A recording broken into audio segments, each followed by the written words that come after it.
नमस्कार, स्वागत है आपका इंडिया टॉप डॉक्टर में। आज हम बात करेंगे फिजियोथेरेपी के बारे में। मानसिक तनाव, घुटनों, पीठ या कमर में दर्द जैसे कई रोगों से बचने या निपटने के लिए बिना किसी दवाई खाए या चीरा लगवाए फिजियोथेरेपी एक असरदार तरीका है। मौजूदा समय में अधिकांश लोग दवाइयों के झंझट से बचने के लिए फिजियोथेरेपी की ओर रुख कर रहे हैं, क्योंकि ये ना केवल कम खर्चीला होता है, बल्कि इसके दुष्प्रभाव की आकांक्षा ना के बराबर होती है।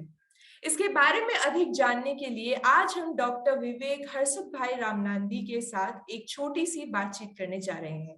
तो चलिए उनका स्वागत करते हैं।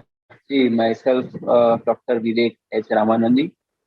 मैं बेसिकली न्यूरो फिजियोथेरापिस्ट हूँ और अभी तक का एक्सपीरियंस कंसीडर किया जाए तो I am in field since 13 years.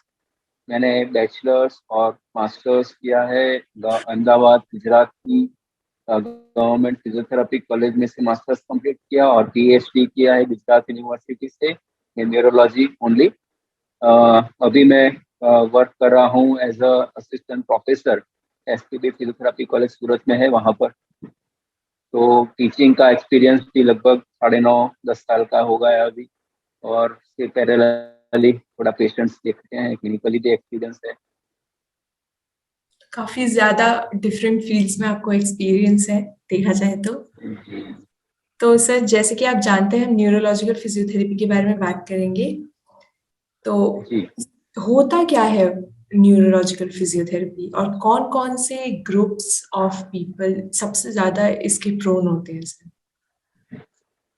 Basically थोड़ा बहुत फिजियोथेरापी के बारे में समझा के स्टार्ट करते हैं। फिजियोथेरापी एक साइंटिफिक ब्रांच है, एलोपैथी की सिस्टर ब्रांच कंसीडर होती है, कि जो पेशेंट्स को रिहेबिलिटेट करती है, उनकी पहले की जो कंडीशन होती है बिफोर डिसीज, उसके ऊपर वापस ले जाने में मदद करती है।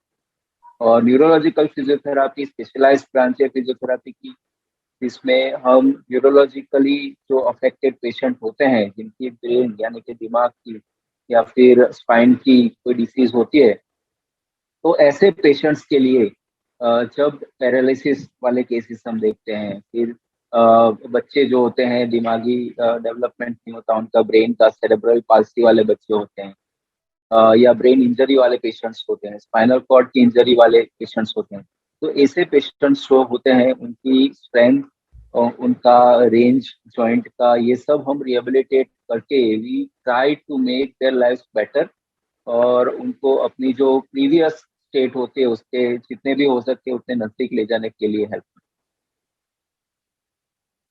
ओके।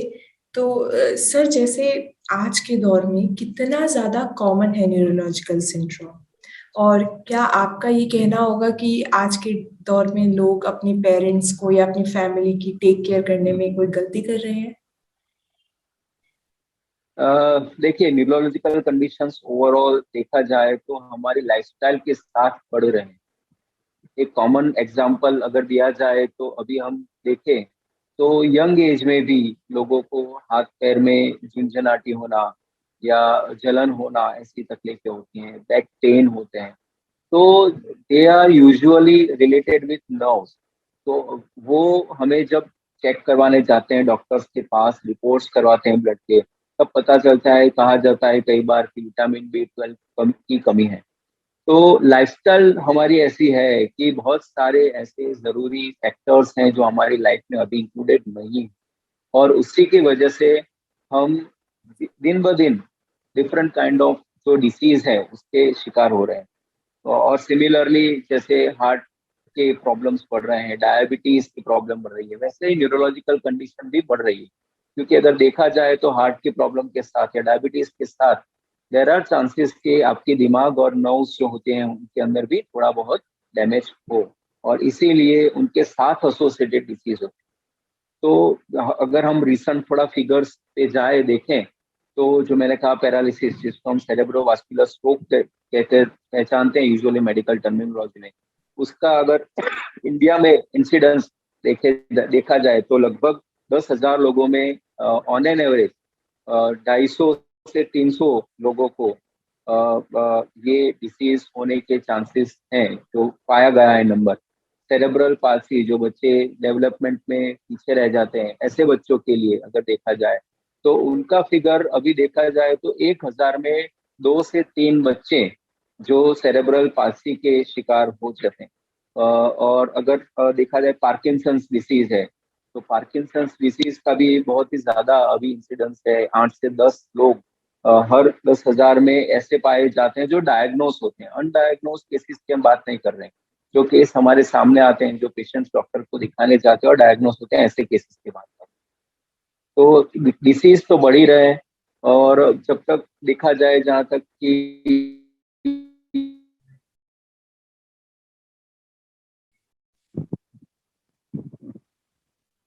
जहाँ तक देखा जाए कि हम हमारे रिलेटिव्स की अगर केयर कर रहे हैं कि नहीं, उनके लिए प्रॉपर प्रिवेंटिव एस्पेक्ट्स पे काम कर रहे हैं कि नहीं, तो मैं ऐसा कह सकता हूँ कि विथ टाइम हमारी हेल्थ अवेयरनेस बढ़ रही है, लेकिन अभी उतनी ज़्यादा नहीं पहुंची लेवल तक कि हम सारे डिसीज को प्रिवेंट कर सकें।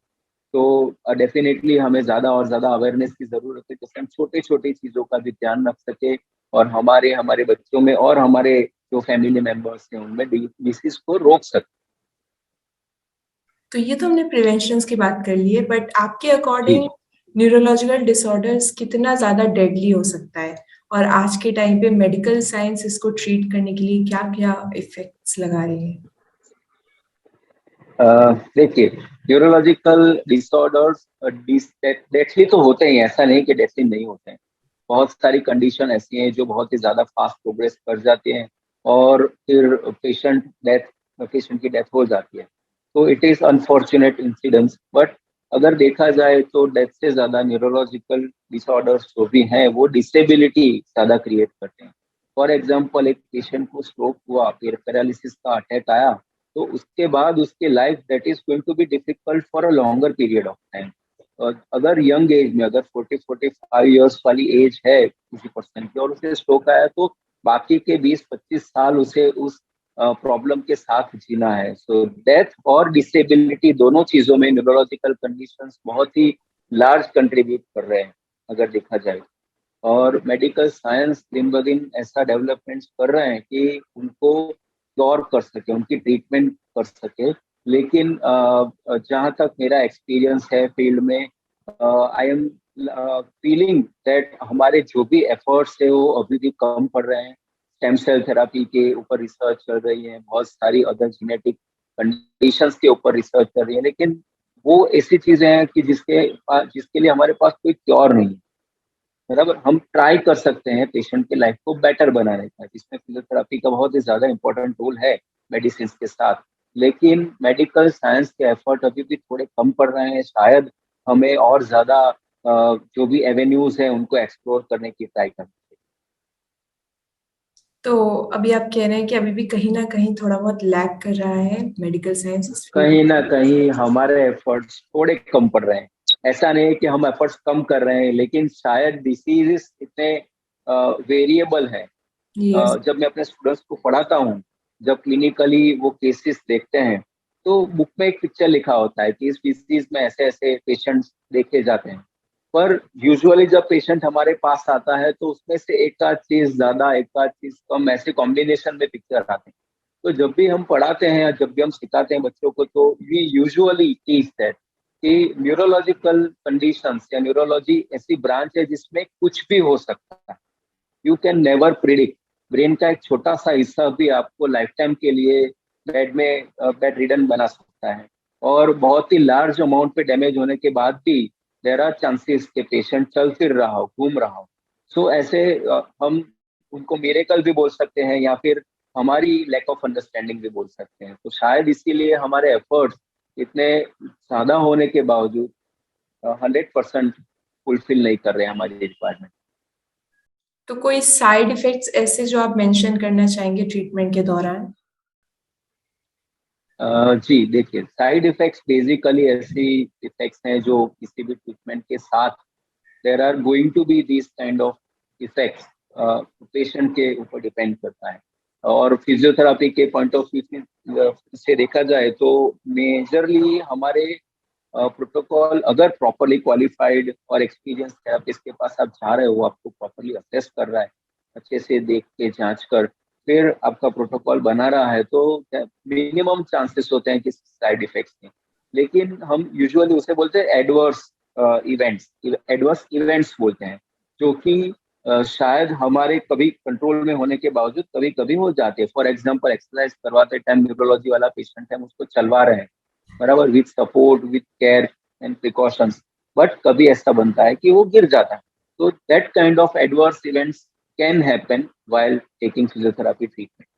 तो इट इज एडवाइजेबल कि आप ऐसे सेटअप में जाइए जहाँ पे पूरी फैसिलिटीज हो, जहाँ पे क्वालिफाइड डॉक्टर हो, जो आपकी कैपेसिटी को समझे, जो आपकी लिमिटेशंस को समझे और उसके हिसाब से आपका प्रोटोकॉल बनाए, rather than going to a person who is inexperienced, who is not skilled enough. कई जगह ऐसी प्रैक्टिसेस चलती हैं कि कोई थेरापी में चले गए, कोई और थेरापी में चले गए, लेकिन it is not usually with the physiotherapist के ऐसे एडवर्स इवेंट हो। तो आई एम श्योर इसके बेनिफिट्स भी काफी होंगे, साइड इफेक्ट्स तो होते ही हैं बट बेनिफिट्स भी काफी होंगे। उन बेनिफिट्स के बारे में हमारी जनता को आप थोड़ा सा प्लीज बताइए। जी डेफिनेटली। फिजियोथेरापी जैसे कि मैंने कहा साइंस है, और उसके ऊपर बहुत ही सारी रिसर्च यहाँ पे इंडिया में ही नहीं बाहर भी बहुत चल रहा है।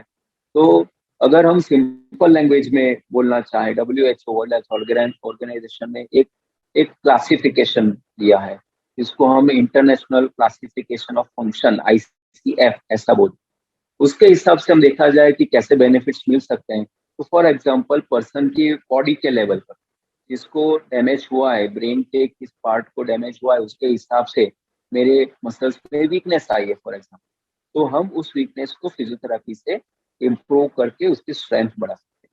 फॉर एग्जांपल, कोई रीजन है, ऐसा कोई कॉज है जिसकी वजह से पेन है। ऐसा नहीं कि बैक पेन नेक पेन ही पेन होता है, नर्व्स और ब्रेन के एसोसिएटेड भी पेन हो सकते हैं। तो हम उस पेन को रिलीव करते हैं, बराबर। तो इस तरह की से हम बॉडी के लेवल पर काम करते हैं कि जिससे पेशेंट की कंप्लेंट्स जो होते हैं उसमें उनको बेनिफिट मिलता है। उसके नेक्स्ट लेवल पे आता है WHO के क्लासिफिकेशन के हिसाब से बढ़ कि पर्सन के लेवल पर। फॉर एग्जांपल, मेरी स्ट्रेंथ कम थी जिसकी वजह से मेरा हाथ ऊपर नहीं हो रहा था और मैं खाना नहीं खा सकता, या फिर मेरी उंगलियां चकर जाती थी because of the neurological disease paralysis की वजह से। तो उसकी वजह से मेरी जो खाने की एक्टिविटी थी या लिखने की एक्टिविटी थी वो अफेक्ट हुई। बहुत विथ फिजियोथेरापी स्ट्रेंथ बढ़ी, हाथ के ऊपर का कंट्रोल बढ़ा, और इसीलिए हमारी खाने की या लिखने की एक्टिविटी भी इम्प्रूव हुई। तो वो पर्सन के लेवल पर जो है, बॉडी के लेवल पर तो इम्प्रूव करते हैं, लेकिन पर्सन के लेवल पर भी एक्टिविटीज में हमें बेनिफिट्स मिलते हैं। और उस एक्टिविटी के जो बेनिफिट्स मिले हैं, वो लिख सकता है, खा सकता है, अपना काम बेसिक एटलीस्ट कर सकता है, तो उसकी वजह से सोसाइटी के लेवल पर भी बहुत सारे बेनिफिट्स मिल सकते हैं। अगर पर्सन आराम से चल सकता है तो he can enjoy his personal space. वो गार्डन में चलने के लिए जा सकता है, वो शॉपिंग करने के लिए जा सकता है, कोई छोटा बच्चा हो एटलीस्ट स्कूल में जाके बैठ सकता है पढ़ने के लिए। तो सोशल लेवल पे भी we are making a large difference, जिसकी वजह से सोसाइटी के ऊपर जो साइकोलॉजिकल और फैमिली के ऊपर जो बर्डन होता है वो तो कम होता ही है, because we are making patient independent, we are creating space for one more person, कि जो उसकी मदद करने के लिए रुका रहता था उसको हम फ्री कर रहे हैं। तो फैमिली और सोसाइटी के ऊपर तो हम बर्डन कम करते ही हैं, लेकिन कंट्री के ऊपर भी we are reducing economical burden. कि ट्रीटमेंट के लिए जो खर्चे होते हैं, जो उनकी डिपेंडेंसी की वजह से उनका वर्क फोर्स कम हो जाता है, उसकी वजह से प्रोडक्टिविटी कम हो जाती है। तो we are also helping in these aspects. In larger context देखा जाए तो हम खाली पेशेंट को नहीं, हम देश को भी फायदा करते हैं। बिल्कुल सर, बिल्कुल। आपने इतना वक्त दिया हमें, उसके लिए बहुत बहुत शुक्रिया सर। अंत में मैं आपसे बस यही पूछना चाहूंगी, कोई मैसेज आप हमारी व्यूअर्स के साथ शेयर करना चाहते हैं तो? जी, सबसे पहले तो थैंक यू अपॉर्चुनिटी के लिए। और जैसे ही कॉल आया आपकी तरफ से कि लोगों के अवेयरनेस के लिए हम ये कर रहे हैं, I was ready to jump. Awareness का ही मेन एस्पेक्ट होना चाहिए, और उसी के रिलेवेंट मैसेज देना चाहूंगा लोगों को कि जब भी आप ट्रीटमेंट लेने की सोचें, जब भी आपको कोई तकलीफ हो, न्यूरोलॉजिकल कंडीशन की नहीं, किसी भी फिजियोथेरापी रिलेटेड कंडीशन की, तो प्रिफर करें सॉरी क्वालिफाइड फिजियोथेरापिस्ट के पास ही जाएं और रेगुलर ट्रीटमेंट लें। जो भी एडवाइसेस दी जाती है उनको फॉलो करें, तो उनसे आपको डेफिनेटली बेनिफिट मिलेगा। सेल्फ ट्रीटमेंट न करें प्लीज। जो क्वैक्स होते हैं, जो कोई थेरेपिस्ट के नाम पे बैठकर ट्रीटमेंट चला रहे हैं, कोई अल्टरनेटिव थेरेपीज चला रहे हैं जिनका कोई साइंटिफिक एविडेंस नहीं है, ऐसी ट्रीटमेंट्स के ऊपर ज्यादा भरोसा न करें। हो सके तो एक बार क्वालिफाइड फिजियोथेरापिस्ट के पास जाके अपनी कंडीशन को समझे और उसके हिसाब से ट्रीटमेंट। बहुत बहुत बहुत अच्छा मैसेज दिया है आपने, और आई एम श्योर हमारी जनता को थोड़ी जागरूकता मिली होगी इससे। बहुत बहुत शुक्रिया सर हमारे साथ जुड़ने के लिए। और अगर आप लोग डॉक्टर विवेक का अपॉइंटमेंट बुक करना चाहते हैं तो आप इंडिया टॉप डॉक्टर की वेबसाइट पे जाके बुक कर सकते हैं। ऐसे और वीडियोस के लिए इंडिया टॉप डॉक्टर के पेज को फॉलो करें। धन्यवाद।